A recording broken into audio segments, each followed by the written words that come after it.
Hello friends, good morning all of you. आपका हमारे YouTube channel EVS by Nagendra में स्वागत है। आज जो हमारा टॉपिक है, कल हमने जो टॉपिक कंप्लीट किया था वो था हमारा डाइजेस्टिव सिस्टम। आज हमारा टॉपिक होगा आपका सर्कुलेटरी सिस्टम, यानी पाचन पाचन तंत्र हमने कंप्लीट किया। वो पाचन तंत्र की क्रियाओं के माध्यम से सर्कुलेशन कहाँ कहाँ हो रहा है तो उसके बारे में हम थोड़ा पढ़ेंगे। यहाँ पर क्लियर है भाई?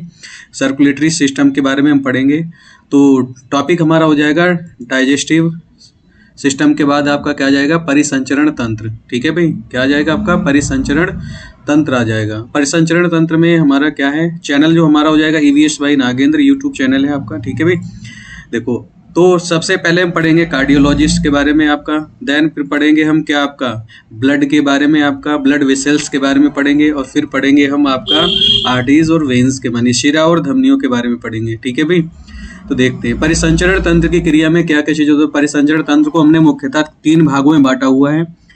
तो सबसे पहला जो पार्ट हमारा आ जाएगा, जो main part of circulatory system होता है वो होता है हार्ट, यानी हार्ट पंपिंग करता है। तो किसका? यानी ब्लड पंपिंग के लिए प्रयोग जो ब्लड पंपिंग का जो कार्य करता है वो कौन करता है? आपका हार्ट ही करता है। क्लियर है भाई?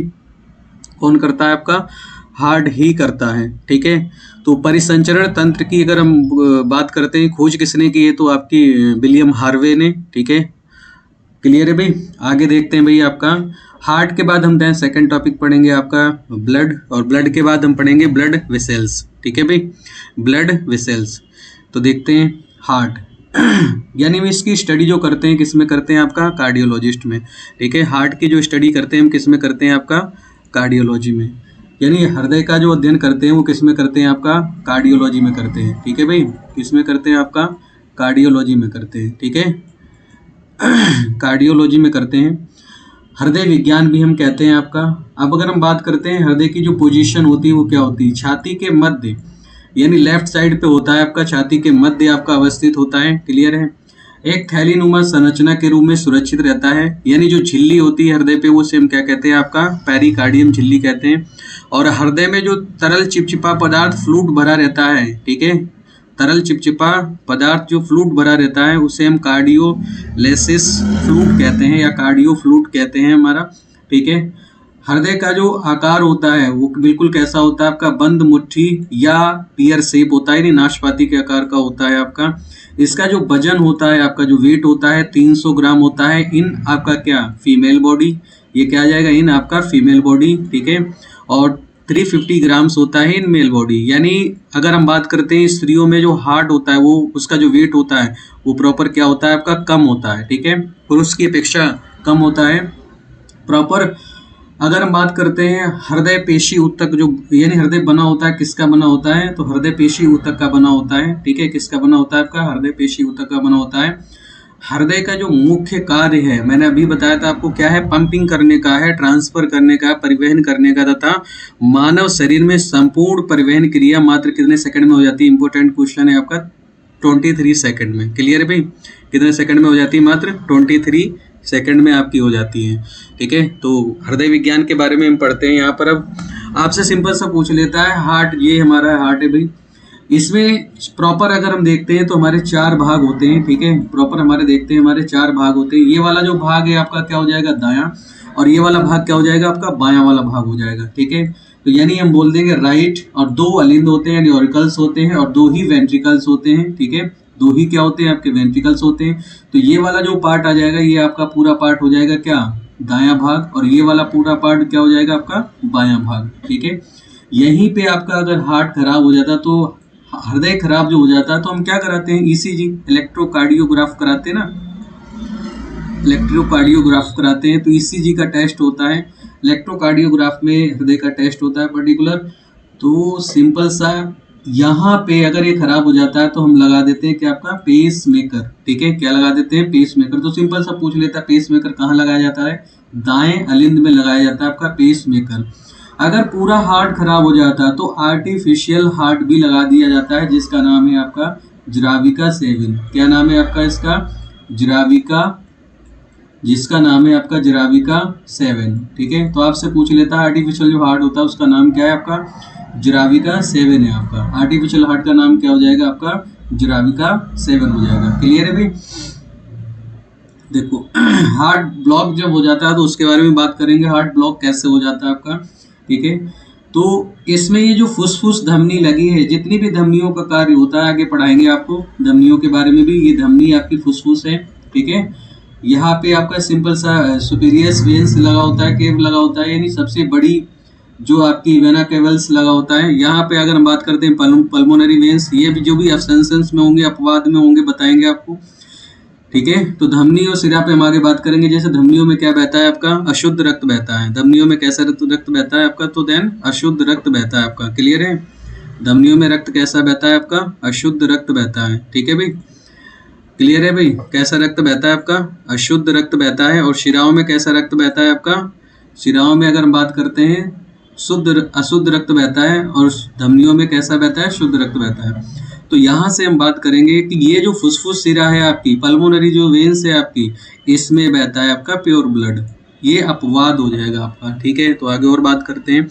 अब मानव शरीर में कितने कोष्ठक होते हैं आपके, 4 कोष्ठक होते हैं, जिसमें से 2 क्या होते हैं, ऑरिकल्स, और 2 क्या होते हैं, निलय यानी वेंट्रिकल्स होते हैं, ठीक है। अब चैम्बर ऑफ हार्ट्स की हम बात करते हैं। जितने भी जीव जंतु हैं, तो जितने भी स्तनधारी होते हैं, स्तनधारी में हम लोग भी काउंट हो जाते हैं, तो जितने भी स्तनधारी होते हैं उसमें भी क्या है आपका, कितने हार्ट चैम्बर होंगे, अब चैम्बर ऑफ हार्ट होंगे कितने आपके, 4, यानी 2 अलिंद होंगे और 2 ही क्या होंगे, निलय होंगे। कंगारू, ये चमगादड़, ये भी आपके स्तनधारी में ही आते हैं, तो इसमें भी कितने होंगे, 4। मधुमक्खी में भी कितने होते हैं आपके, 5, ठीक है। मछलियों में कितने होंगे आपके, 2। पक्षियों में कितने होंगे आपके, 4। मगरमच्छ और डॉल्फिन और ब्लू व्हेल, ये भी तो आपके, सिंपल सा मगरमच्छ को छोड़कर ये भी तो स्तनधारियों में ही काउंट होते हैं आपके, ठीक है। यानी हमारी वाटर मैमल्स क्या है, सिंपल सा डॉल्फिन, ठीक है। तो अगला पॉइंट हो जाता है यानी 4, तो इसमें भी क्या आ जाएंगे, 4 होंगे आपके। उभयचर यानी एम्फीबियंस जितने भी होते हैं, ठीक है, जितने भी एम्फीबियंस, या मेढक, सांप हो गया, घड़ियाल हो गया, कछुआ हो गया, इनमें सब में कितने होते हैं, 3 होते हैं। केचुए यानी अर्थवर्म में कितने होते हैं आपके, अगर हम केचुए की बात करते हैं तो केचुए में कितने होते हैं आपके, तो 8 होते हैं, ठीक है। कॉकरोच में कितने होते हैं आपके, 13 होते हैं, यानी सबसे ज़्यादा। सिंपल क्वेश्चन पूछ लेता है, सबसे ज़्यादा आपके जो हृदय में बाल्व होते हैं, कपाट होते हैं, वो कितने होते हैं सबसे ज़्यादा, तो कॉकरोच में ही होते हैं। कितने होते हैं, 13 होते हैं। क्लियर भाई? देखो हृदय की धड़कन यानी हार्ट बीट के बारे में बात करते हैं। तो हृदय की धड़कन हम किससे मापते हैं, स्टेथोस्कोप से मापी जाती है, जिसे हम लोग अपनी भाषा में बोल देते हैं डॉक्टरी आला, ठीक है। जिसे हम अपनी भाषा में बोल देते हैं क्या भाई, आपका डॉक्टरी आला। स्टेथोस्कोप जो होता है, ठीक है, पर्टिकुलर वो किस सिद्धांत पे वर्क करता है, तो रिफ्लेक्शन थ्योरी पे वर्क करता है, यानी परावर्तन के सिद्धांत पर कार्य करता है। सामान्यता जो हृदय आवाज करता है, यानी सिस्टोलिक टाइम जो आवाज करता है, जो सिस्टोलिक पॉइंट है, संकुचन पॉइंट है आपका, संकुचन के समय सिस्टोलिक टाइम पे आपका लव की आवाज करता है, और डायस्टोलिक के समय में यानी डब की, डी फॉर डायस्टोलिक ऐसे याद रख लेंगे आप, ठीक है भाई, आवाज करता है आपका। क्लियर है? और यही आवाज जो सुनी जा सकती है वो किससे सुनी जा सकती है, स्टेथोस्कोप से सुनी जा सकती है, ठीक है भाई।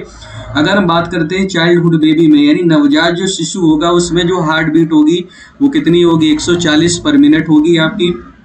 1 साल का बच्चा होगा तो उसमें कितनी होगी, 120 होगी। अगर 10 साल का बच्चा है तो उसमें कितना होगा, 90 प्रति मिनट होगा। और 20 साल का अगर बच्चा है तो उसको 72 टाइम प्रति मिनट। अगर सामान्य व्यक्ति की हम बात करते हैं तो सामान्य व्यक्तियों में आपकी दोनों आ जाती हैं। यहाँ अगर हम 72 की बात करते हैं तो 72 टाइम पर मिनट हो जाएगा आपका इन मेल बॉडी, ठीक है, इन मेल बॉडी आ जाएगा आपका। और यहाँ से अगर हम बात करते हैं तो ये क्या आ जाएगा, इन फीमेल बॉडी, ठीक है, ये क्या आ जाएगा, इन फीमेल बॉडी आपका आ जाएगा, ठीक है भाई, इन फीमेल बॉडी आपका आ जाएगा भाई, ठीक है। और वृद्ध अवस्था में, यानी जब बिल्कुल बूढ़े हो जाते हैं तो वृद्ध अवस्था में आपका यही हो जाता है 60 से 65, ठीक है। और सोते समय भी हार्ट बीट क्या हो जाती है आपकी, कम। सोते समय भी आप कह सकते हैं लगभग 60 से 65 ही आपकी चलती है, ठीक है। आपसे सिंपल सा क्वेश्चन पूछ लेता है, क्या हार्ट यानी हृदय कभी भी आराम करता है, तो बिल्कुल करता है आपका। हार्ट जो आराम करता है, आराम की अवस्था में होता है, तो 2 धड़कनों के बीच में क्या कर लेता है, रेस्ट ले लेता है, ठीक है। आपसे सिंपल सा ये भी पूछ लेता है, एक हार्ट बीट में कितना समय लगता है आपका, तो एक हार्ट बीट में जो समय लगता है टोटल वो लगता है 0.8, ठीक है, सेकेंड। 0.8 सेकेंड लगता है मात्र एक हार्ट बीट को, ठीक है, कंप्लीट करने में आपका। तो हृदय आराम कब करता है, 2 हार्ट बीट के बीच में कर लेता है, ठीक है भाई।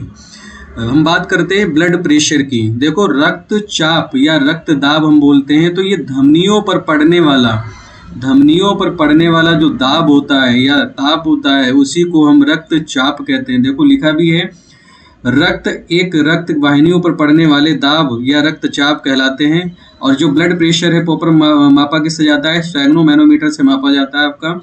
सामान्य व्यक्ति में अगर हम बात करते हैं ब्लड प्रेशर कितना होता है, तो यानी सिस्टोलिक और डायस्टोलिक पॉइंट कितना होगा आपका, सिस्टोलिक और डायस्टोलिक पॉइंट कितना होगा आपका, ठीक है। तो सिस्टोलिक और डायस्टोलिक पॉइंट जो नॉर्मल होता है, नॉर्मल व्यक्तियों में होता है, वो कितना होता है आपका सिस्टोलिक एंड डायस्टोलिक पॉइंट, वो होता है 120 बटे, ठीक है।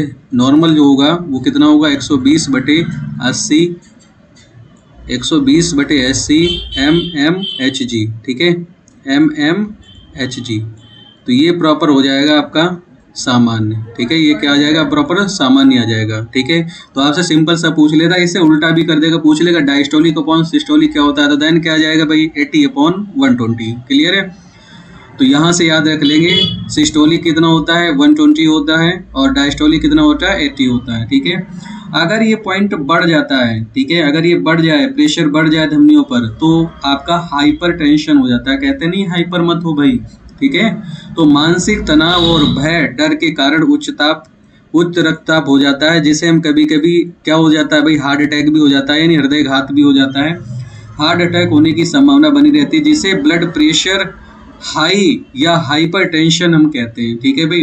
तथा सामान्यतः रक्तचाप जो होता है, सामान्यतः रक्तचाप से क्या हो जाएगा, ये अधिक हो जाएगा। सामान्य कितना था मैंने अभी बताया आपको 120/80 होता है, बट यहाँ पर हाइपर टेंशन में क्या हो जाएगा 150 बटे 90 mmHg हो जाएगा, ठीक है। फिर बात करते हैं, इसे हम बोल लेते हैं बीपी हाई। क्या हम बोलते हैं, बीपी हाई, इसे हम बोलते हैं आपका बीपी हाई, ठीक है। फिर हम बात करते हैं हाइपरटेंशन की। हाइपरटेंशन में क्या होता है, हृदय संकुचन जो शीतलन होते हैं दोनों क्या हो जाते हैं, सिस्टोलिक एंड डायस्टोलिक स्लो हो जाते हैं, आपके धीरे चलने लगते हैं, ठीक है, जिसके कारण ब्लड प्रेशर क्या हो जाता है, कम हो जाता है।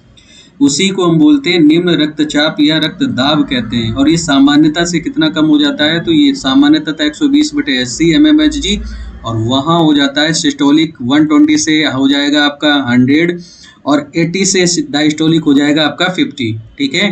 डायस्टोलिक कितना हो जाएगा आपका 50। क्लियर है भाई। देखिए धमनी और शिरा में प्रॉपर हम अंतर देखते हैं, ठीक है, धमनी और शिरा में प्रॉपर अंतर देखते हैं। चलो इससे पहले हम ये भी बात कर लेते हैं कि इन्हीं पर अगर प्रेशर पड़ जाता है तो देन हार्ट अटैक होने की संभावना बनी रहती है आपकी। हार्ट अटैक होने के लिए हार्ट में आपकी एक धमनी होती है जिसे हम बोलते हैं कोरोनरी, जिसे हम बोलते हैं आपका क्या, कोरोनरी ब्लड, ठीक है, कोरोनरी धमनी। तो कोरोनरी धमनी में कोरोनर ब्लड क्या हो जाता है, फैटी एसिड के रूप में क्या हो जाता है, स्टोर हो जाता है, और देन वो हार्ट अटैक यानी हृदयघात की संभावना बना देता है, ठीक है। तो आपसे सिंपल सा पूछ लेगा हृदयघात में कौन सी धमनी फट जाती है, तो कोरोनरी धमनी, ठीक है, कोरोनरी आर्टरीज क्या हो जाती है, फट जाती है, यानी ब्लॉक हो जाती है। क्लियर है भाई। धमनी और शिरा में प्रॉपर अंतर क्या होता है, यानी धमनियाँ आपकी जो प्रॉपर होंगी, धमनी में क्या होता है शुद्ध रक्त यानी रेड बिल्कुल ब्लड होगा आपका, ठीक है। और रेड ब्लड जो होता है किसके कारण होता है, ऑक्सी हीमोग्लोबिन के कारण होता है, ठीक है, ऑक्सी हीमोग्लोबिन के कारण होता है, यानी सिंपल सा बोल लेते हैं HBO, ठीक है। ऑक्सी हीमोग्लोबिन को हम बोलते हैं HBO। ऑक्सी हीमोग्लोबिन के कारण ही इसमें आयरन होता है, यानी आयरन पिगमेंट, आयरन एक सिंबल एलिमेंट होता है, ठीक है। और इसी एलिमेंट के माध्यम से हीमोग्लोबिन, और हीमोग्लोबिन में ही मिलती है जब ऑक्सीजन, तो देन बनता है ऑक्सी हीमोग्लोबिन। ऑक्सी हीमोग्लोबिन के कारण ही ब्लड क्या होता है, आर्टरीज में क्या होता है आपका प्योर बहता है, ठीक है, धमनियों में क्या बहता है, शुद्ध बहता है। इसका अपवाद भी है, मैंने अभी पीछे बात किया था। अगर हम वेन्स की बात करते हैं तो देखो इनमें क्या होता है, अनप्योर ब्लड होता है, ठीक है। कैसा ब्लड होता है, अनप्योर ब्लड होता है, इसका भी एक अपवाद है। क्लियर है भाई। देखो अगर हम बात करते हैं धमनियों की, तो ये शरीर की गहराई में होती हैं, आंतरिक भाग पे होती हैं। जो लोग आपके हाथ वगैरह काट लेते हैं सिंपल सा, तो वो शिराओं को काटते हैं, ना कि धमनियों को, ठीक है भाई। अगर धमनियों को आपको काट लिया जाए तो तीव्र गति से ब्लड यहाँ से निकल जाता है आपका, ठीक है भाई। इनमें क्या होते हैं, कपाट नहीं होते हैं, ठीक है, इनमें कपाट पाए जाते हैं, ये नहीं होगा, पाए जाते हैं, ठीक है। इसमें कपाट क्या होते हैं आपके, पाए जाते हैं, यानी वाल्व होंगे आपके इसमें, ठीक है, बाल्ब लगे होंगे आपके इसमें, ठीक है भाई। धमनियों में कैसा रक्त बहता है आपका, बिल्कुल शुद्ध बहता है। और इसका जो अपवाद है, ठीक है, अपवाद के रूप में अगर हम बात करते हैं तो पल्मोनरी धमनी होता है, ठीक है, इसमें कैसा बहता है, अनप्योर ब्लड, इसी को हम बोलते हैं फुसफुस धमनी आपका, ठीक है, इसमें वैसा बहता है अशुद्ध रक्त, लेकिन सारी धमनियों में कैसा बहता है आपका, शुद्ध रक्त। धमनियों का जो प्रमुख कार्य है वो शुद्ध रक्त को हृदय से शुद्ध रक्त को विभिन्न प्रकार के अंगों तक पहुंचाने का कार्य करती हैं, ठीक है। और धमनियां सिराओं की अपेक्षा कैसी होती हैं, मोटी होती है, और इनमें तीव्र गति से आपका क्या बहता है, आपका ब्लड परिवहन होता है, रक्त परिवहन होता है। धमनियों पर ज्यादा दबाव पड़ने से भी हार्ट अटैक हो जाएगा, अभी बताया आपको, ठीक है भाई। और मानव शरीर की अगर हम बात करते हैं, सिंपल सा मानव शरीर की अगर हम बात करते हैं, ठीक है, अगर हम मानव शरीर की बात करते हैं, जो सबसे बड़ी धमनी है आपकी मानव शरीर की, वो अग्र महाधमनी है आपकी, ठीक है, अग्र महाधमनी है। पोस्ट केवल आर्टरीज है आपकी, ठीक है। और अगर हम सिरा की बात करते हैं तो पश्च महाशिरा हो जाएगी सबसे बड़ी, ठीक है, सबसे बड़ी जो सिरा हो जाएगी पश्च महाशिरा हो जाएगी। हम बात करते हैं सिराओं के बारे में, ठीक है। सिराओं में अधिक यानी गहराई में नहीं होती हैं, और इनमें कपाट यानी बॉल क्या होते हैं, प्रेजेंट नहीं होते हैं आपके। इनमें जो ब्लड बहता है वो कैसा बहता है आपका, अशुद्ध रक्त बहता है। और अपवाद में आपका को क्या हो जाएगा, पल्मोनरी सिरा यानी फुसफुस सिरा में आपका क्या बहता है, शुद्ध रक्त बहता है आपका, ठीक है। पल्मोनरी जो ये आपकी लगी हुई है, पल्मोनरी जो वेन्स लगी, इसमें कैसा बहता है आपका, बिल्कुल प्योर ब्लड बहता है। जबकि जितनी भी आपकी सिराएं हैं उनमें कैसा बहता है, अशुद्ध रक्त बहता है, ठीक है। सिराओं का मुख्य कार्य है कि जितने भी ऑर्गेन्स हमारे हैं, विभिन्न प्रकार के अंग हैं, उनसे अनप्योर ब्लड को हार्ट तक यानी हृदय तक ब्लड को ले जाने का कार्य करती हैं। सिराएं क्या रहती हैं, रुधिर दाब यानी कम पाया जाता है, इसमें जो ब्लड होता है वो कम सर्कुलेट होता है, बहुत स्लो सर्कुलेट होता है आपका, क्लियर है भाई। आगे देखते हैं ब्लड, टॉपिक आ जाएगा हमारा ब्लड, ठीक है, रक्त। अगर हम बात करते हैं रक्त है क्या प्रॉपर, तो रक्त एक तरल चिपचिपा पदार्थ है। रक्त क्या है, एक तरल चिपचिपा पदार्थ है। और रक्त परिसंचरण की खोज जो की है किसने की, आपकी विलियम हार्वे ने की। और कब की है आपकी, 1628 में, ठीक है। कब की है आपकी प्रॉपर, तो 1628 में की है आपकी, ठीक है। और रक्त समूह की खोज किसने की आपकी, तो कार्ल लैंड स्टीनर और वीनर जो प्रॉपर आ जाता है वो आता है RH फैक्टर के लिए, ठीक है। वीनर क्या आ जाता है, RH फैक्टर के लिए आ जाता है, ठीक है भाई, RH फैक्टर के लिए आ जाता है। तो रक्त में प्रॉपर अगर हम बात करते हैं तो क्या क्या होता है, रक्त में दो प्रकार के आपके तत्व या पदार्थ पाए जाते हैं। पहले को हम बोलते हैं आपका प्लाज्मा, और दूसरे को हम बोलते हैं आपका क्या, रुधिर कणिकाएं, ठीक है। ब्लड कार्पल्सेस होती हैं, या ब्लड वेसल्स या ब्लड सेल्स भी हम कहते हैं। तो रुधिर में जो प्लाज्मा होता है वो कितना होता है, लगभग 55 से 60% होता है। और रुधिर में जो रुधिर कणिकाएं होती हैं वो 40 से 45% होती हैं, ठीक है।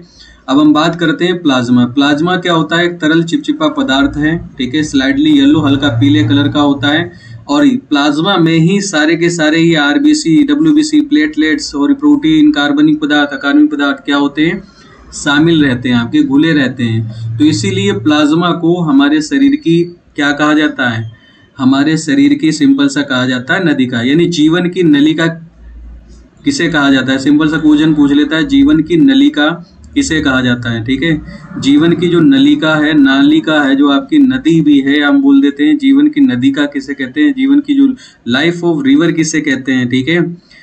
जीवन की नदी का किसे कहते हैं, तो सिंपल सा हम बोलते हैं प्लाज्मा को, क्योंकि सारे के सारे कण, जितने भी ये पार्टिकल्स है, जितने भी कण हैं, सेल्स, कार्बनिक, प्रोटीन्स, ये सारे के सारे किस में तैरते हैं, आपके प्लाज्मा में। लेकिन अगर आपसे पूछता है प्लाज्मा में जल कितना % होता है, तो जल लगभग 90 से 91% क्या होता है, आपका जल होता है। और अदर में जो आपका बचा हुआ है, ठीक है, अदर में बचा हुआ है तो आपका लगभग 10% अदर भाग में क्या क्या चीजें होती हैं, तो देखेंगे इसमें प्रोटीन्स होते हैं। प्रोटीन में भी दो प्रकार के प्रोटीन होते हैं, एल्ब्यूमिन प्रोटीन और ग्लोब्यूमिन प्रोटीन, ठीक है। तो दो प्रोटीन आपके मुख्यतः आ जाते हैं।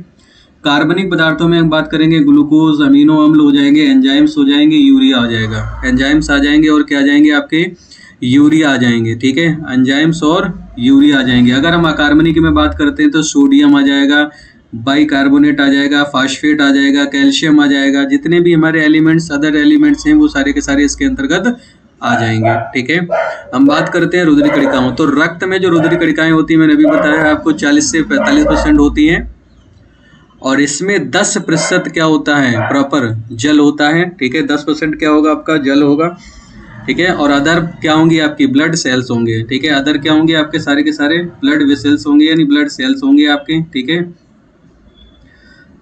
ठीक है भाई, तो देखते हैं इसमें प्रॉपर हमारा आरबीसी की हम बात करते हैं, रेड ब्लड कार्पल्सेस बोलते हैं, लाल रुधिर कणिकाएं बोलते हैं, ठीक है। अभी पढ़ेंगे आरबीसी का जो जीवन काल है 20 से लेकर 120 दिन तक है, क्या क्या चीजें हैं आगे अभी बात करते हैं, ठीक है भाई। और इनका जो आकार होता है वो कैसा होता है आपका, बाई कॉनकेव होता है, यानी बी कॉनकेव होता है, उभय अवतल होता है भाई, ठीक है। कैसा होता है आपका, उभय अवतल होता है, ठीक है। देखो फिर हम पढ़ेंगे आपका डब्ल्यूबीसी यानी व्हाइट ब्लड कार्पल्सेस, इनको भी बताएंगे, इनका जो निर्माण होता है कहाँ से होता है, लिम्फोनाइट्स जो अस्थि मज्जा से होता है, यानी बोन मैरो से होता है, और बोन मैरो में भी कहाँ से होता है, श्वेत रक्त कणिकाओं से होता है। प्लेटलेट्स का भी प्रॉपर कार्य बताएंगे आपको, ठीक है भाई। देखते हैं, तो आरबीसी का हम प्रॉपर पढ़ते हैं, आरबीसी के बारे में।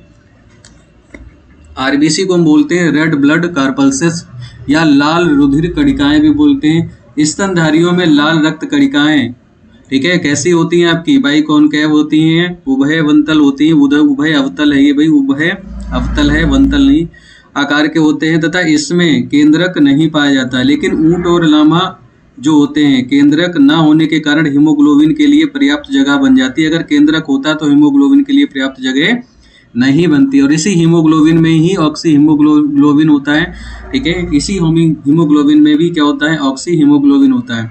अगर हम बात करते हैं मानव शरीर में हीमोग्लोबिन का अमाउंट कितना होना चाहिए ब्लड में, 100 ml में, ठीक है। 100 मिलीलीटर में जो आपका प्रॉपर हीमोग्लोबिन होना चाहिए, तो कितना होना चाहिए हीमोग्लोबिन आपका, ठीक है। तो हीमोग्लोबिन होना चाहिए, अगर मेल बॉडी की हम बात करते हैं तो मेल बॉडी में होना चाहिए लगभग आपका, ठीक है, 14 से 16 mg/dl, 14 से लेकर, ठीक है, 14 to 16 mg/dl होना चाहिए, 16 mg मिलीग्राम प्रति डेसीलीटर होना चाहिए। और अगर हम फीमेल की बात करते हैं तो फीमेल में होना चाहिए लगभग 12 से लेकर 14। अगर ये प्रॉपर कम हो जाता तो लोहे की मात्रा, आयरन की मात्रा हो जाएगी कम, और रोग हो जाएगा क्या, एनीमिया, ठीक है। रोग क्या हो जाएगा आपका, एनीमिया हो जाएगा, ठीक है भाई, ठीक है भाई। तो ऊंट और लामा ऐसे जानवर हैं, ऊंट की प्रजाति का ही लामा जानवर है, जो ये कहाँ पाया जाता है, एंडीज पर्वत श्रृंखला पे। जो दुनिया की सबसे लंबी पर्वत श्रृंखला है कौन सी है, एंडीज। तो एंडीज पर्वत श्रृंखला पे ही, एंडीज माउंटेन सीरीज पे ही आपका लामा पाया जाता है, जो ऊंट की प्रजाति का ही है, ठीक है। तो इसमें क्या है, केंद्रक, आरबीसी में केंद्रक पाए जाते हैं। देखो यही आरबीसी है जो ये आपके दिख रहे हैं आपको, यही आपके क्या है, आरबीसी है, और इन्हीं का आकार बिल्कुल टॉफी की तरह है, ठीक है। बिल्कुल कैसा है भाई आपका, टॉफी की तरह है, क्लियर है भाई। लाल रक्त कणिकाओं का निर्माण कहाँ होता है आपका, बोन मैरो में होता है, ठीक है। तथा इनमें, इनके लिए आयरन, विटामिन यानी B12 आपका, B12 में ही क्या पाया जाता है आपका, कॉपर, ठीक है, एवं फोलिक एसिड आरबीसी का निर्माण में क्या करते हैं, सहायक होते हैं, ठीक है। आरबीसी के निर्माण में सहायक होते हैं। अगर हम बात करते हैं आरबीसी की जो संख्या होती है प्रॉपर मानव शरीर में कितनी होती है, तो 4.5 बिलियन से लेकर 5.5 मिलियन होती हैं आपकी, सॉरी विलियन होती हैं आपकी, विलियन होती हैं। और इन्हें मापते किससे, आरबीसी की संख्या को जो मापते हैं, हीमोसाइटोमीटर से मापते हैं हम। किससे मापते हैं आपका, हीमोसाइटोमीटर से मापते हैं, ठीक है। हीमोसाइटोमीटर से मापते हैं, हीमोसाइटोमीटर से मापते हैं, क्लियर है भाई। अगर हम बात करते हैं सिंपल सा कि अगर आरबीसी की संख्या सोते समय क्या हो जाती है, लगभग 5% तक क्या हो जाती है आपकी, कम हो जाती है, ठीक है। और लगभग 4200 मीटर ऊपर जाने पर, लगभग 4200 मीटर ऊपर जाने पर आरबीसी की संख्या में 30% तक क्या हो जाती है आपकी, 30% तक क्या हो जाती है, आरबीसी की संख्या में वृद्धि हो जाती है आपकी, ठीक है। 30% तक आरबीसी संख्या में क्या हो जाती है, वृद्धि हो जाती है। और आरबीसी जो मुख्यतः इनकी जो डेथ होगी वो कहाँ होगी, स्प्लीन में होगी। कहाँ होगी आपकी, स्प्लीन में होगी, यानी प्लीहा बोलते हैं हमारा, ठीक है, स्प्लीन में होगी आपकी, ठीक है भाई, स्प्लीन में होगी, यानी प्लीहा बोलते हैं। इन आत्महत्या की थैली किसे कहते हैं, सिंपल सा आरबीसी की, तो स्प्लीन को बोलते हैं प्लीहा। अगर प्लीहा ऑप्शन नहीं होगा तो देन लग जाएगा आपका लीवर, ठीक है, क्या लग जाएगा आपका, लीवर लग जाएगा, क्लियर भाई। लीवर में भी जाकर फिर आपकी मर जाती। जीवन काल कितना हो जाएगा आपका, 20 से लेकर 120 दिन तक होता है आपका। इनकी लाइफ लाइन कितनी होगी, 20 से 120 दिन तक ही होता है। अगर हम बात करते हैं आरबीसी का जो दूसरा नाम है तो क्या नाम हो जाएगा, एरिथ्रोसाइट। ठीक है, क्या आ जाएगा आपका, एरिथ्रोसाइट। ठीक है, एरिथ्रोसाइट हो जाएगा, दूसरा नाम क्या हो जाएगा इसका, एरिथ्रोसाइट्स। ठीक है, तो सेकंड नेम क्या आ जाएगा, एरिथ्रोसाइट्स हो जाएगा आपका। क्लियर है भाई। देखिए भ्रूण अवस्था में इनका निर्माण कहाँ होता है, लीवर में होता है, स्प्लीन में होता है। ठीक है, यदि बच्चे जो गर्भ में पल रहा होता है तो उनमें आरबीसी का या ब्लड का निर्माण कहाँ होता है, आपका लीवर से होता है प्रॉपर। ठीक है भाई। आरबीसी का जो जीवन काल अभी मैंने बता दिया था 20 से 120 दिन होता है। ठीक है, और जो ब्लड बैंक में कितने दिन तक रखा जा सकता है आरबीसी, जो आपका प्रॉपर ब्लड रखा जाता है 60 दिन तक। और कितने डिग्री टेम्परेचर पर, 4 डिग्री टेम्परेचर पर रखा जा सकता है, सोडियम नाइट्रेट में मिलाकर रखा जाता है। ठीक है, इनका लाल रंग किसके कारण होता है, हीमोग्लोबिन के कारण होता है, लाल रक्त कणिकाओं के कारण। इनकी जो मृत्यु होती है कहाँ होती है, यकृत या स्प्लीन में होती है। ठीक है, आरबीसी की कब्र यकृत के अलावा किसे कहते हैं, प्रॉपर यहाँ पर ये सेकंड नहीं लगेगा, ये आपका लगेगा सेकंड नंबर पे। फर्स्ट नंबर पर आरबीसी की जो कब्र होगी वो प्लीहा होगी। वो क्या होगी आपकी, प्लीहा। ठीक है, स्प्लीन होगा आपका। क्लियर है भाई। आरबीसी में हीमोग्लोबिन होता है जिसमें हीमो नामक रंजक होता है, जिसके कारण रक्त का रंग कैसा हो जाता है भाई, लाल हो जाता है। तो मैंने अभी बता दिया है। क्लियर है। और ऑक्सीजन और कार्बन डाइऑक्साइड का संयोग करने की क्षमता जो रखता है वो कौन रखता है, आपका हीमोग्लोबिन। हीमोग्लोबिन की मात्रा अगर हम बात करते हैं, कम होने पर क्या होता है, एनीमिया। मैंने अभी बता दिया है, एनीमिया रोग हो जाता है। आरबीसी की संख्या लगभग 5 से या 4.5 से लेकर मिलियन होती है। ठीक है, 100 ml ब्लड में आपकी। क्लियर है। लाल रक्त कणिकाओं को मैदानी क्षेत्र में रहने वाले क्षेत्रों की अपेक्षा, पहाड़ी क्षेत्र में रहने वालों की अपेक्षा क्या होती हैं, ज़्यादा होती हैं। लाल रक्त कणिकाओं की संख्या हम किससे मापते हैं, हीमोसाइटोमीटर से। ये भी बता चुके हैं भैया आपको। और मेल में कितना होना चाहिए आपको हीमोग्लोबिन, तो लगभग इतना होना चाहिए। और फीमेल में कितना होना चाहिए, इन 100 ml ब्लड। क्लियर है भाई। देखो आगे देखते हैं भाई। आगे हमारा आ जाता है white blood cells. White blood corpuscles आ जाती है और इनका जो फॉर्मेशन होता है वो भी कहाँ होता है, अस्थि मज्जा में होता है। अस्थि मज्जा में होता है आपका। क्लियर है। और अस्थि मज्जा में जीवन काल लगभग 1 वीक होता है आपका। 3 to 10 डेज लिखा है लेकिन लगभग 1 वीक होता है आपका। ठीक है, या 2 से 4 दिन भी लिख देता है आपका। ठीक है, 2 से 4 दिन आपका, लगभग 2 से 5 दिन। ठीक है भाई। इनका जो मुख्य कार्य होता है रोगों से, संक्रमण से बचाना। हम जितने भी हैं रोगों से हमें बचाने का कार्य कौन निर्माण करता है, कौन कार्य करता है, तो डब्ल्यूबीसी कार्य करते हैं। और इन्हें शरीर का क्या हम बोलते हैं, बिल्कुल सिपाही कहते हैं। ठीक है, सिपाही कहते हैं हमारा। डब्ल्यूबीसी की प्रतिरक्षा तंत्र में हिस्सा माना जाता है। इसकी औसतन संख्या कितनी होती है, 8 से लेकर लगभग 12,000 होती है इन 100 ml। ठीक है। श्वेत रक्त कणिकाओं में वृद्धि यानी श्वेताणु वृद्धि, ल्यूकोक्लोसिस या उनकी संख्या कम होने पर, ठीक है, श्वेताणु हाश होता है। ल्यूकोपेनिया जिसे बोलते हैं। ठीक है, ल्यूकोमीनिया या ल्यूकोपेनिया कहते हैं। क्लियर है भाई। शरीर की वह स्थिति जिसमें श्वेत रक्त कणिकाओं का बनना कम, बंद या हो जाता है उसे हम ल्यूकीमिया कहते हैं। क्या कहते हैं, हमारा ल्यूकीमिया। ठीक है, उसे हम क्या कहते हैं, आपका सिंपल सा ल्यूकीमिया कहते हैं आपका। ठीक है, या हम बोलते हैं ब्लड कैंसर। ठीक है, अगर ये लगातार आपकी कम हो रही है डब्ल्यूबीसी की मात्रा, डब्ल्यूबीसी की मात्रा में अगर कम हो जाता है तो क्या हो जाएगा, देन आपको ब्लड कैंसर हो जाएगा। ठीक है। श्वेत रक्त कणिकाएं 5 प्रकार की होती है प्रॉपर। ठीक है, इरेसुनोफिल्स, बेसोफिल्स, न्यूट्रोफिल्स। ठीक है, और न्यूट्रोफिल्स ही सबसे ज़्यादा आपकी पाई जाती है, लगभग कितने 60 से 65% है। ठीक है, यानी मैक्सिमम पार्ट ऑफ डब्ल्यूबीसी में क्या होता है, तो ल्यूकोसाइट ही होता है। सिंपल पूछ लेता है कि क्या होता है आपका, सिंपल सा ल्यूकोसाइट होता है। क्लियर है। फिर आ जाएगा आपका सिंपल सा क्या, मोनोसाइट। और मोनोसाइट जो होता है सिंपल सा, वो क्या होता है, सबसे बड़ा डब्ल्यूबीसी होता है। सिंपल सा पूछ लेता है सबसे बड़ा डब्ल्यूबीसी कौन सा होता है, मोनोसाइट। ल्यूकोसाइट क्या होता है, डब्ल्यूबीसी सबसे छोटा ल्यूकोसाइट, सबसे छोटा जो डब्ल्यूबीसी होता है वो क्या होता है, ल्यूकोसाइट होता है। तो ये 5 क्रम दे रखे हैं आपके डब्ल्यूबीसी के, और इनका भी निर्माण मैंने बता दिया कहाँ होता है, आपका लिम्फोनोड में होता है। न्यूट्रोफिल्स कणिकाएं, ठीक है, जीवाणुओं को भक्षण भी करती हैं, घाव को भरती हैं और साथ में एंटीबॉडी का भी निर्माण करती है। तो एंटीबॉडी का निर्माण करने में कौन उत्तरदायी होता है, न्यूट्रोफिल्स कणिकाएं। आरबीसी और डब्ल्यूबीसी का जो अनुपात होता है ये आपको याद रखना है, 600:1, यानी 600 जो भाग होंगे किसके होंगे, आरबीसी के, और डब्ल्यूबीसी के कितने भाग होंगे आपके, 1 भाग होगा। ठीक है, डब्ल्यूबीसी का कितना भाग होगा आपका, 1 भाग होगा। ठीक है, हम बात करते हैं प्लेटलेट्स की। प्लेटलेट्स यानी हम बोलते हैं थ्रोम्बोसाइट्स। ठीक है, रक्त बिंबाणु। जो इनका दूसरा नाम है वो क्या हो जाएगा, थ्रोम्बोसाइट। इनकी जो लाइफ होती है वो कितनी होती है, लगभग आपके 1 वीक ये भी होते हैं। इसमें केंद्रक क्या होता है, अनुपस्थिति नहीं होता है, यानी प्रेजेंट नहीं होता है। औसत संख्या कितनी होती है, लगभग आपकी 1 से लेकर 1.5 लाख होती है, ठीक है, 1 से लेकर 1.5 लाख होती है। इसका जो मुख्य कार्य है, ठीक है, मुख्य कार्य जो हो जाएगा प्रॉपर क्या हो जाएगा, रक्त का थक्का बनने में मदद करती है आपकी, ठीक है, रक्त का थक्का बनने में मदद करती है। और यहाँ पर रक्त का थक्का जमने में काम विटामिन करती है, जो विटामिन के और कैल्शियम आयन, ठीक है, क्या करता है, कैल्शियम आयन। तो सिंपल सा पूछ लेगा, रक्त का थक्का जमने में कौन सा विटामिन कार्य करता है, तो विटामिन के, और कौन सा एलिमेंट्स होता है, ये आयन होता है, देन कौन सा आ जाएगा, calcium plus ion, calcium double plus ion काम करता है रक्त का थक्का जमने में।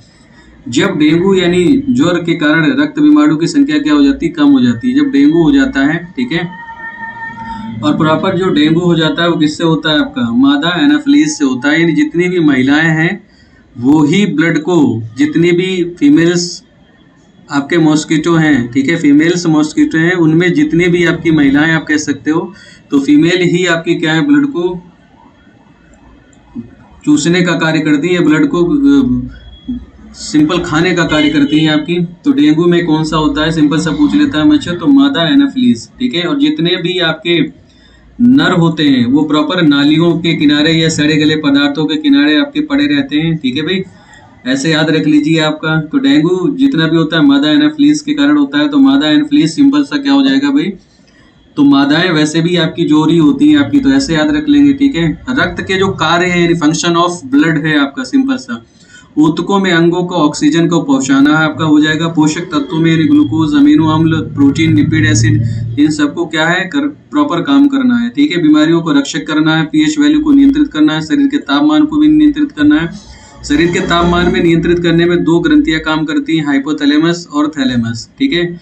शरीर के एक अंग से दूसरे अंग तक जल का विवरण कौन करते हैं आपके, सिंपल सा तो भी आपका करता है कौन, यही, ठीक है। रक्त क्लॉटिंग में जो प्रॉपर भाग लेने वाली सबसे ज्यादा विटामिन है वो आपकी है फाइब्रोनोजिन, ठीक है, और ये शरीर के बाहर से भाग लेती है। और फिर शरीर के अंदर जो विटामिन होती है प्रॉपर जो होती है प्रोटीन्स, वो होती है हिपेरिन, ठीक है भाई। रक्त प्रोथ्रोम्बिन यानी फाइब्रोनोजन का निर्माण विटामिन के की सहायता से यकृत में होता है, ठीक है। और हेपेरिन प्रॉपर रक्त का थक्का बनने में रोकना है, जिसका निर्माण यकृत से ही होता है, ठीक है। तो हेपेरिन फाइब्रोजिन नामक प्रोटीन का निर्माण भी कहाँ होता है, लीवर से ही होता है, जो आपको पढ़ाया था पिछले टॉपिक में। पढ़ते हैं ब्लड ग्रुप, ठीक है। ब्लड ग्रुप की जो खोज की है वो किसने की है, लैंड स्टीनर एंड बीनर ने की है। मनुष्य में रक्त की भिन्नता का मुख्य कारण होता है लाल रक्त कणिकाओं पर पाए जाने वाले, ठीक है, ग्लाइकोप्रोटीन के कारण। हम एंटीजन या प्रतिजन, ठीक है, कहते हैं हम, जिसे 2 प्रकार के पाए जाते हैं, एक होता है हमारा एंटीजन, ठीक है, और एक होता है एंटीबॉडी, ठीक है, एक होता है एंटीबॉडी, क्लियर है भाई, एक होता है क्या आपका एंटीबॉडी। सामान्यतः रूप से हमारे जो ब्लड ग्रुप हैं वो कितने हैं आपके, 4 हैं, ठीक है। सामान्यतः रूप से एंटीजन अगर हम बात करते हैं ब्लड ग्रुप में सेम होना चाहिए आपका, एंटीबॉडी हमेशा डिफरेंट ही रहती है आपकी, ठीक है। तो आपसे पूछ लेता है ए में एंटीबॉडी क्या होता है, बी में एंटीबॉडी क्या होता है, ए। और इन दोनों में अगर हम बात करते हैं ए बी में जो एंटीजन होते हैं वो दोनों ही होते हैं, बट एंटीबॉडी आपके क्या होते हैं, एब्सेंट होते हैं, ठीक है भाई। और ओ की हम बात करते हैं तो ओ आपका सिंपल सा आ जाएगा, ओ में बोथ आपके जो एब्सेंट होंगे वो एंटीजन होंगे, बट एंटीबॉडी दोनों ही होंगे आपके, इसीलिए इसे बोलते हैं यूनिवर्सल डोनर, ठीक है। यानी सर्वदाता हम किसे कहते हैं आपका, ओ को, क्यों, क्योंकि इसमें एंटीबॉडी सिंपल आपके कौन से होते हैं, ए बी, ठीक है। और यूनिवर्सल रिसीवर, क्योंकि जो प्रॉपर डोनेट किया जाता है ब्लड तो आपको देखा जाता है एंटीबॉडी, जब एंटीबॉडी होगी नहीं तो किसी का भी ब्लड चढ़ा दो आपका, तो इसीलिए ए बी वाले को ब्लड ग्रुप किसी का भी चढ़ाया जा सकता है, इसीलिए ये इसे हम बोलते हैं ब्लड ग्रुप, यानी जो रिसीवर बोलते हैं हमारा, ये रिसीव करने वाला सबसे ज्यादा। यूनिवर्सल रिसीवर आपका कौन सा है, सर्वग्राही कौन सा है, तो आपका ए बी। और सर्वदाता यूनिवर्सल डोनर कौन सा है, ओ आपका, क्लियर है भाई। देखो ब्लड जो ट्रांसफ्यूजन होता है तो उसमें एंटीजन और एंटीबॉडी तथा एंटीजन बी एंटीबॉडी बी के साथ नहीं रह सकता है। ऐसे होने पर आपस में मिलकर अत्यधिक चिपचिपे हो जाते हैं, जिसके कारण शरीर के अंदर रक्त क्या हो जाता है, थक्का बन जाता है, जिसके कारण व्यक्ति की मृत्यु हो जाती है। शरीर के अंदर रक्त के थक्के बनने के लिए, ठीक है, एम्बोलिज्म कहते हैं, अतः रक्त आदान में एंटीजन और एंटीबॉडी का ऐसा तालमेल रखना पड़ता है जिससे रक्त का एम्बुलेंस ना हो सके। ठीक है भाई, आगे देखते हैं हमारा simple relation between blood types of antibodies. ठीक है, टाइप्स ऑफ एंटीबॉडीज मैंने अभी बताया था आपको, जो ब्लड है आपके ब्लड ग्रुप ये आपके हो जाएंगे, एंटीजन आपके हो जाएंगे ये वाले प्रॉपर। ठीक है, एंटीजन ये हो जाएंगे, और ये डोनेट किस किस को करते हैं आपके, ये डोनेट किस किस को कर सकते हैं, ए वाला कर सकता है ए को बी और ए बी को भी, बी वाला कर सकता है बी को बी और ए बी को भी। ठीक है, ए बी वाला कर सकता है सिर्फ ए बी को ही। ठीक है, ये सिर्फ अपने को ही यानी प्रॉपर देगा। ठीक है, और किसी को नहीं देगा आपका, ग्रहण सबका कर लेगा, इसलिए बोलते हैं यूनिवर्सल रिसीवर। वो सिर्फ सबको दे देगा, ए बी को भी दे देगा, बी को भी दे देगा और ए बी को भी। क्यों दे देगा तो मैंने आपको कारण बता ही दिया, ये कारण है आपका। ठीक है, कैन रिसीव ओ किसका करेगा सिंपल सा, तो रिसीव ए वाला करेगा सिंपल सा आपका, ए और ओ का भी कर लेगा, बी वाला बी और ओ का भी कर लेगा, ए बी किसका रिसीव कर लेगा, ए बी का भी करेगा और ओ बी का भी करेगा, और ए बी ए का भी करेगा और बी का भी करेगा। क्लियर है भाई, ओ वाला सिर्फ ओ का ही रिसीव करता है। अभी बिल्कुल रियर केस भी बताते हैं इसमें ऐसा क्या है। ठीक है भाई, देखो रेड ब्लड सेल्स यानी कंप्लीटिबिलिटी टेबल्स जो हमारी है डोनर। ठीक है, डोनर का मतलब होता है आपका सिंपल सा देने वाले। ठीक है, और रिसीवर का मतलब होता है ग्रहण करने वाले। तो ओ नेगेटिव वाला जो रिसीव कर सकता है केवल वो किसका कर सकता है, ओ नेगेटिव का कर सकता है, और किसी का भी नहीं करेगा, ओ पॉजिटिव तक का नहीं करेगा। वो पॉजिटिव वाला किसका रिसीव करेगा, तो नेगेटिव का भी पॉजिटिव का भी और किसी का भी नहीं करेगा। क्लियर है भाई, ए नेगेटिव वाला किसका रिसीव करेगा, तो ओ नेगेटिव और ए नेगेटिव का करेगा और किसी का भी नहीं करेगा। तो ऐसे ही आपका बी पॉजिटिव सिंपल सा आ जाएगा, B positive O negative O positive A negative का भी कर लेगा और किसी का भी नहीं करेगा। क्लियर है भाई, और किसी का भी नहीं करेगा। सिंपल सा जो बी नेगेटिव वाला है तो नेगेटिव में दोनों कर लेगा और किसी के साथ क्रिया नहीं करेगा। क्लियर है, और किसी से अगर ब्लड चढ़ा दिया गया तो देन आपका व्यक्ति जो है मरने की संभावना आपकी रहती है, व्यक्ति के अंदर ब्लड क्लोटिंग हो जाएगी, रक्त जम जाएगा। ठीक है, और व्यक्ति मर सकता है आपका। तो बी पॉजिटिव वाले के लिए अगर हम बात करते हैं तो नेगेटिव पॉजिटिव आप इतना कॉमन सेंस लगा लेंगे, जो पॉजिटिव वाला है ठीक है वो पॉजिटिव नेगेटिव दोनों ही ग्रहण कर सकता है अपने। क्लियर है, ए बी माइनस में अगर नेगेटिव की हम बात करते हैं तो नेगेटिव का ही ग्रहण करेगा, देन फिर नेगेटिव फिर नेगेटिव फिर नेगेटिव। क्लियर है भाई, अगर हम बात करते हैं सबसे ज्यादा यूनिवर्सल रिसीवर कौन है, तो अगर ऑप्शन आपको दे दिया ए बी माइनस, ठीक है A B negative and A B positive, तो ए बी पॉजिटिव ही होता है यूनिवर्सल रिसीवर। सबसे ज्यादा जो रिसीव करता है A B positive. A B positive वाले को कोई सा भी ब्लड चढ़ा दिया जाए वो ग्रहण कर लेगा। क्लियर है भाई, ए बी पॉजिटिव वाले को ब्लड चढ़ा दिया जाए तो वो क्या है ग्रहण कर लेगा। क्लियर है, तो ये छोटा सा चार्ट था, तो ठीक है ये छोटा सा चार्ट था हमारा। क्लियर है भाई,